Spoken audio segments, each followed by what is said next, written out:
Good evening and welcome to this edition of Conversations with Lothrop. This is Richard Lothrop speaking, and we are delighted that you could be with us this evening. We have two special guests, Dr. Greg Brennan, who is a chiropractic physician, and his son Neil, oldest son Neil. Dr. Brennan has offices in Oberlin and Lorraine. You still do have both places? Yes. Right. He and his wife and 4 children lived in Oberlin for quite a while, and now they have a spread out in Brownhelm Township where they can literally be farming and so forth.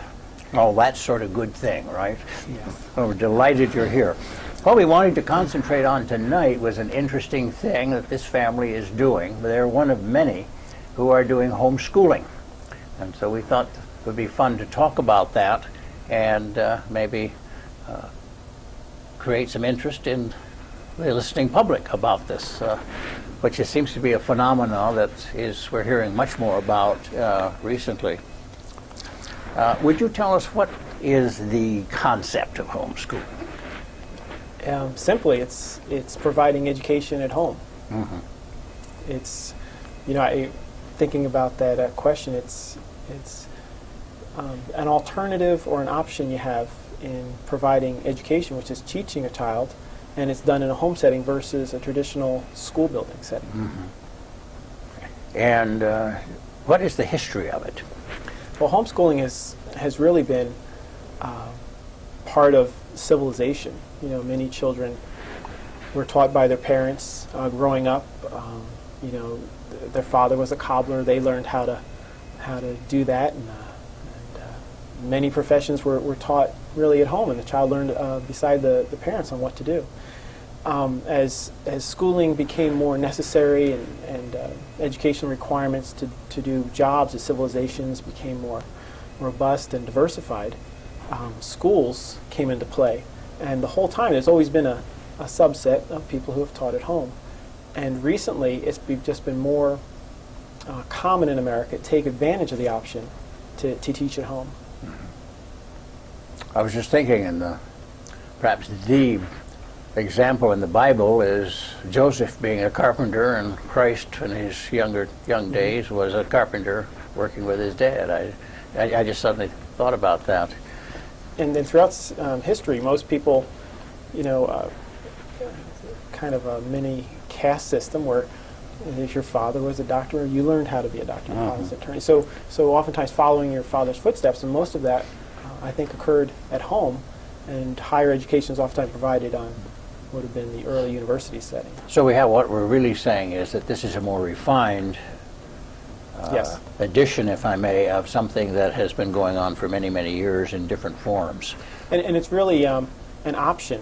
Mm-hmm. In history, Richard, 10 presidents had most of their homeschooling, most of their education provided at home. George Washington, Abe Lincoln, Thomas Jefferson, James Madison, John Taylor, and till he's 12, and then he went to William and Mary College. Franklin Roosevelt, Teddy Roosevelt, William Harrison, Woodrow Wilson, and John Quincy Adams was homeschooled till 14, and then he went to Harvard. Mm-hmm. 17 delegates of the Constitutional Convention were homeschooled. Patrick Henry from the age of 10, Robert E. Lee, these are non-Constitutional Convention people, George Patton, Douglas MacArthur, Florence Nightingale, Thomas Edison, Mark Twain, Booker T. Washington through the age of 13, Agatha Christie, George Bernard Shaw, Pearl S. Buck, and Mozart. Mm-hmm. So it's something that is flurried through history, and I think people are surprised to hear of some of the noteworthy people who have been taught at home. Neil, you're in good company.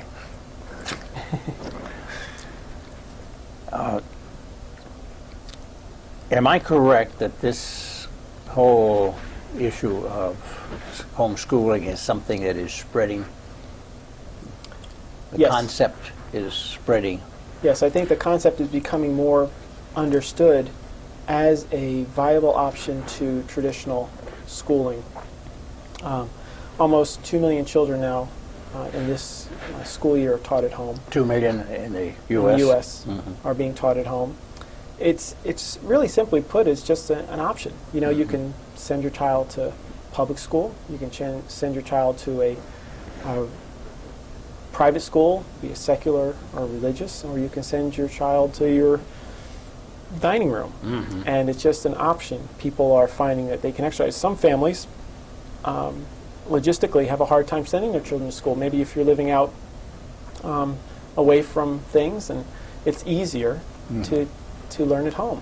Other people, while in the midst of the city, as we lived in Oberlin for years, found it just best suited our personality as parents and achieve the goals we're trying to achieve as educational caregivers.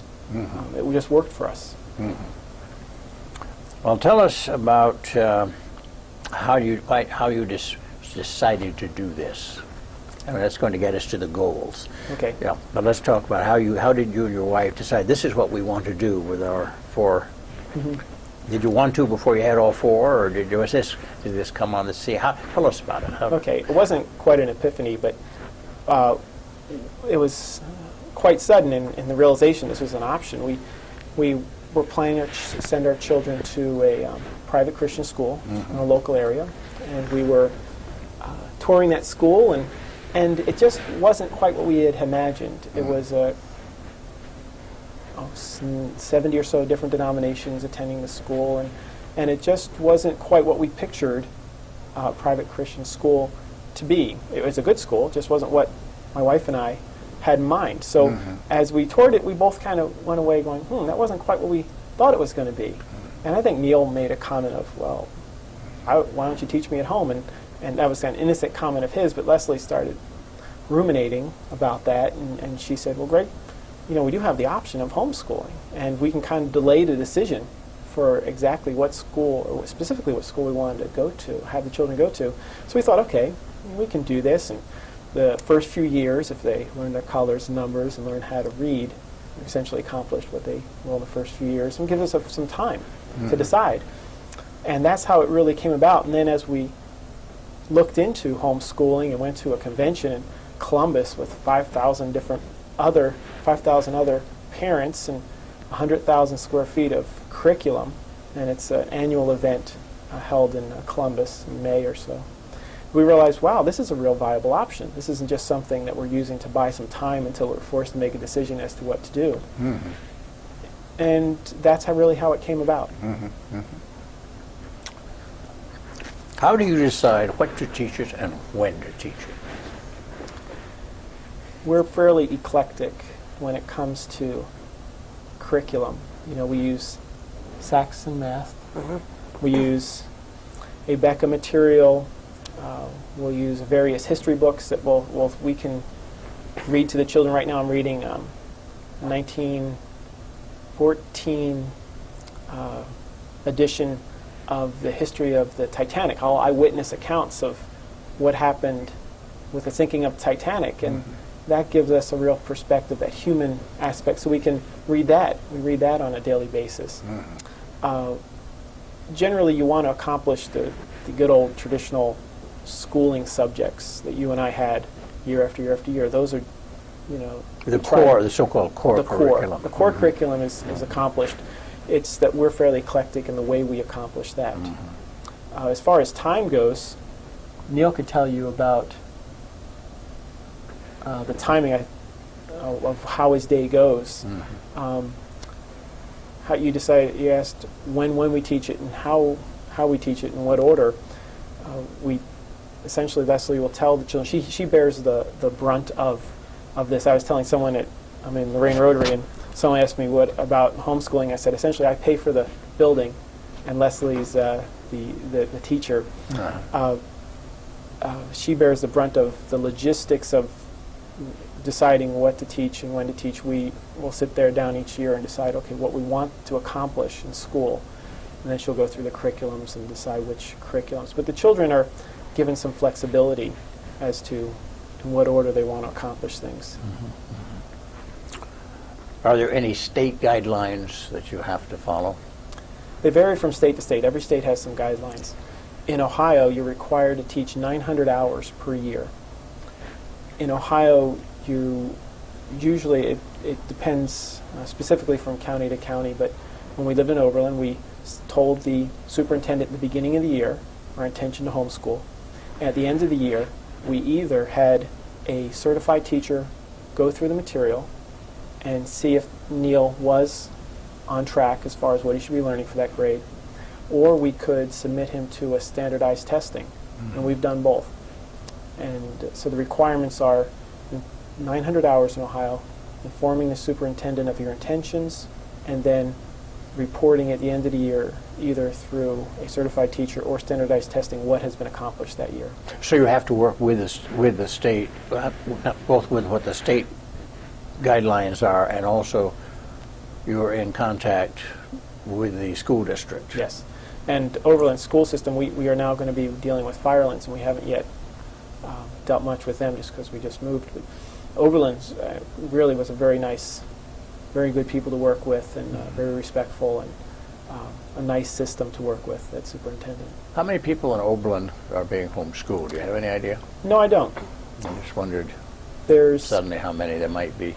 We have a Path homeschool group with based out of Camden Baptist Church. 50. We limit it to 50 families, and of those, there's about 150 children in that group. There's a larger group in Lorraine and a larger group in Elyria. In Ohio, we basically have homeschooled for more of to maintain a biblical worldview in the education of our children. But we've run into quite a few secular homeschoolers who we weren't aware of before through co-op food buying. So I think there's more than definitely we were first aware of.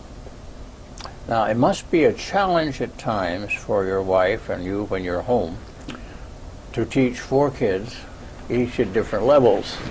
What's the age range now? Neil's 11, and the youngest? It's going on 6. 6. So this is going to keep Leslie busy, isn't it? Trying to... Yes. It's like keeping the proverbial balls in the air. I told someone today that I have the easy part, going to the office, and then Leslie actually works harder than I do. I guess it's kind of like a small country one-room schoolhouse, in that Leslie will be able to give the older students assignments and check what they've done and make sure they're accomplishing what need to be done. These would be writing and reading. Writing and reading and on a daily basis of things that need to be accomplished that day. And then she would be able to spend most of her time with John and Sarah, the younger ones, making sure that they understand the instructions of their books and making sure that they have to be held, their hands held more through it. Leslie has found that once the children learn to read, then it really frees her up to be more of a supervisor, instructor, and specific teacher versus someone who has to lead the children through the routines and details of each material. Neil, tell us about a day. Tell me about, let's take today, roughly. What's your school day like? I usually get up and we have animals, so I go out with them usually first. And then after that, you're kind of hungry, so you come inside and eat a large breakfast. But then I try to start my math first. And on my bulletin board, I have different days and then what to do that day, the curriculum to do that day. So math is like every day. Science and history are like 2 or 3 days a week. And you just go through it every day I do that day. And then you sort of have some free time left, so do whatever you want. So where are you in math at the moment? What kind of math are you doing? I'm doing Saxon math, and I'm in 6th grade in it. And American history or world history? I have a world history. I stopped American history. Let's see. We have some American history in our homeschool group. We're going over that. And so I got a lot of my American history from that, and now I'm going through world history. And we always start with American history. So my brothers, all of them, and my sister, well, my sister's not in it yet, but they're all going through American history. So, and then I use Rebecca's science, and that's what we always use for science. And do you have English? Yes. Okay, and we're about ready to take a break here. Let me ask this question before we do. You have roughly 5 days a week? Yeah. So Saturday and Sunday is off. And are you following the public schools in vacations? Christmas, Thanksgiving? Generally, Leslie has found that she does a lot less reviewing of materials if we kind of kick it in first gear during the summer. That there's some teaching being done, some learning being done through the year. She was a little frustrated, and I'm sure as many teachers are. The beginning 1 or 2 months of the year, you're going through material that has evaporated from Yes, the minds. you have to retreat. And Yes, so she has found it easier to low-level teach through the summer and keep assignments going through the summer. The kids take piano from a conservatory student, and when she's out of town, during the Christmas break or the winter break and then the summer, they are low-level, maintaining some of their psychomotor skills. So we found that generally following the schedule, but some days that they're not out, like teachers' conference days or in-service days, we'll continue to teach so that if we want to take a long weekend and go someplace, we've accumulated some free time in which we can be a little more flexible with our schedule. But generally we follow the traditional year calendar. Well, let's take a short break, and we will be back in a few minutes, well, in about a minute, with our two guests this evening.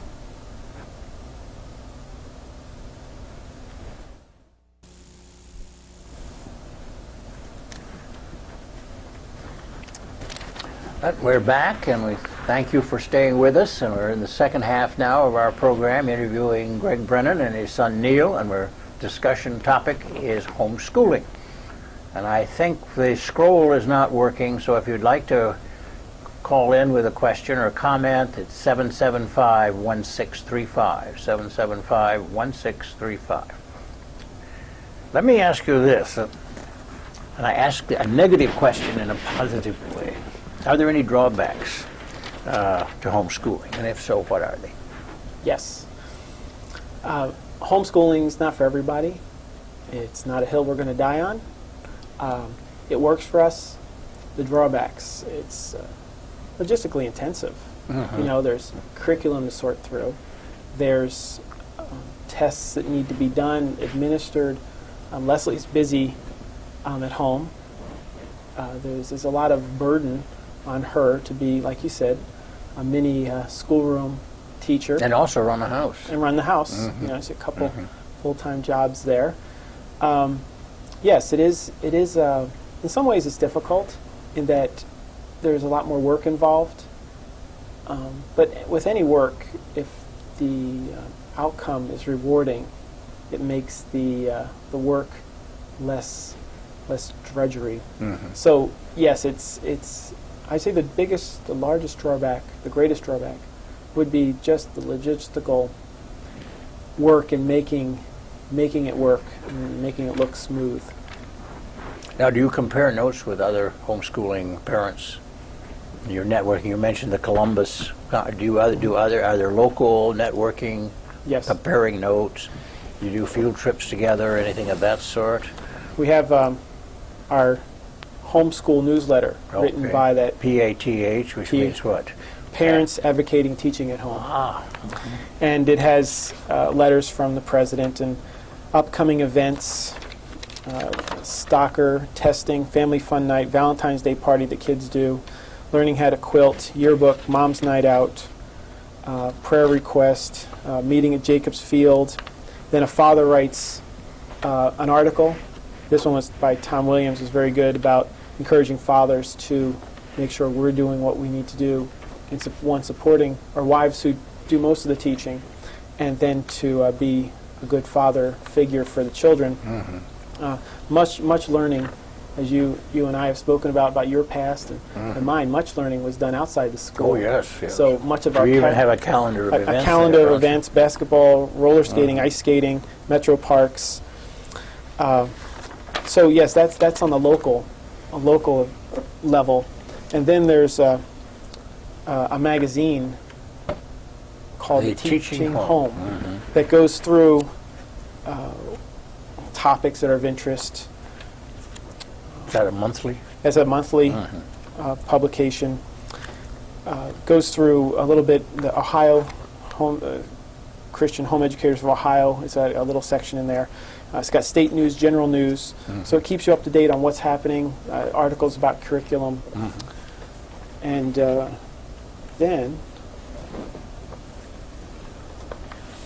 we have, unfortunately, with homeschooling, you have the court report, which keeps us on the legal front of what's happening in a state-by-state, Texas legislative roundup, Utah regularly established private schools in the law, what's happening in state-by-state as far as the legal challenges of homeschooling and what needs to be done we are part of a homeschool legal defense league. We pay, it's kind of co-op, we pay a certain amount of money per year, and if we run into a legal challenge either by the superintendent or a social service has a call that I saw these kids in their yard and I don't think they're being taught, or I don't know what they were doing, and then if a social worker knocks on your door, we can call the Homeschool Legal Defense League, and if there is, say, a warrant, we can ask the warrant be put under the door,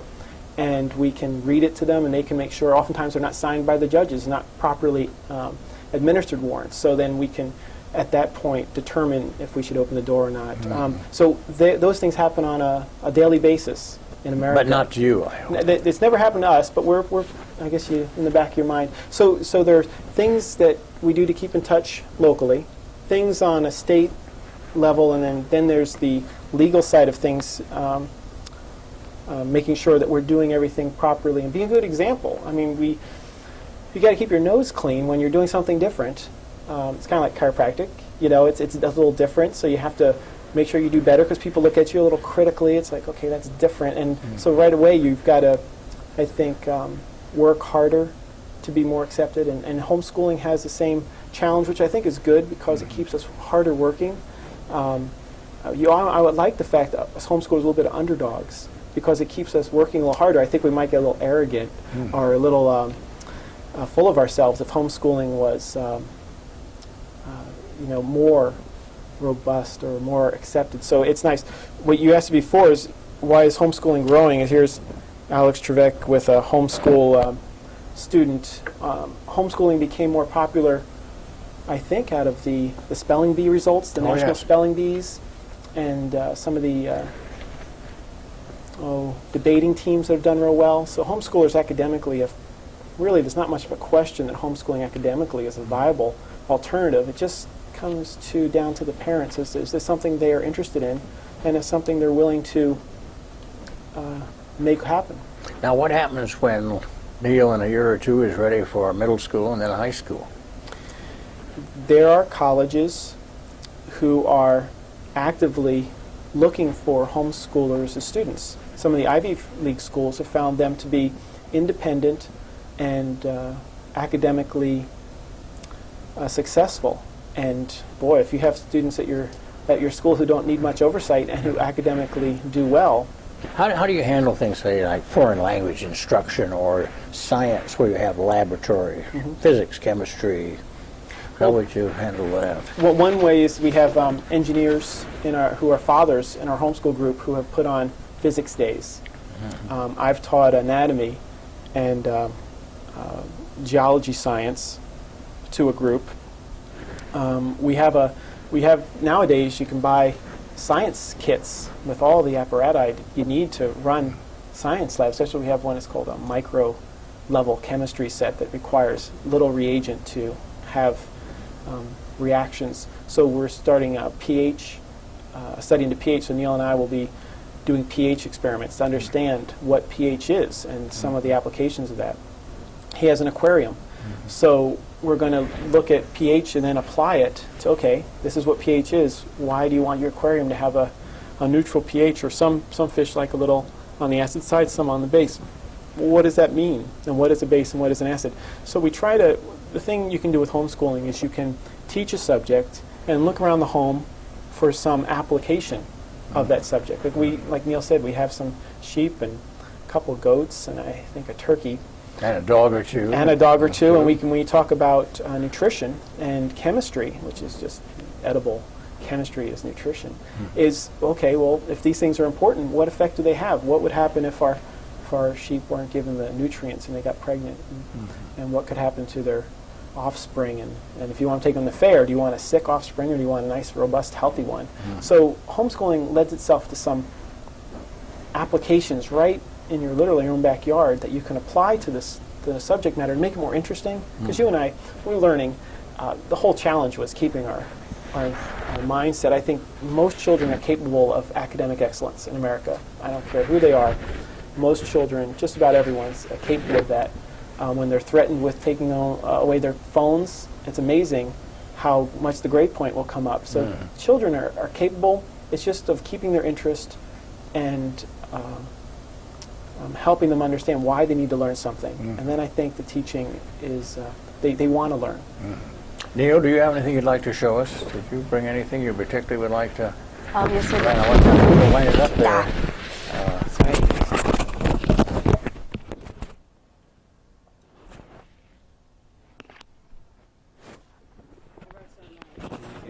History curriculum. Get you hooked up again here. Okay. This is my New World History curriculum, and I'm about halfway through this right now, and we sort of, some of the homeschool families don't want to always buy all this new curriculum because it costs, curriculum costs money. So we sort of loan, we got these from another family that they're out of this grade, so they're loaning it to us until their next child gets into that grade.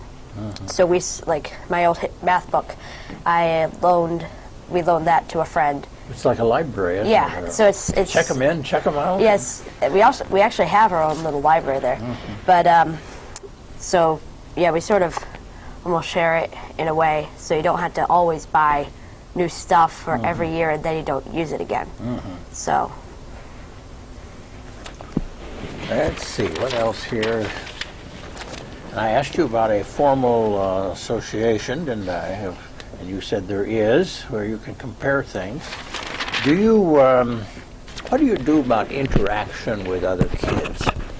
That's the number one question. Because this would be, I would think, the thing that would make people hesitant. How do you do the elbow rubbing?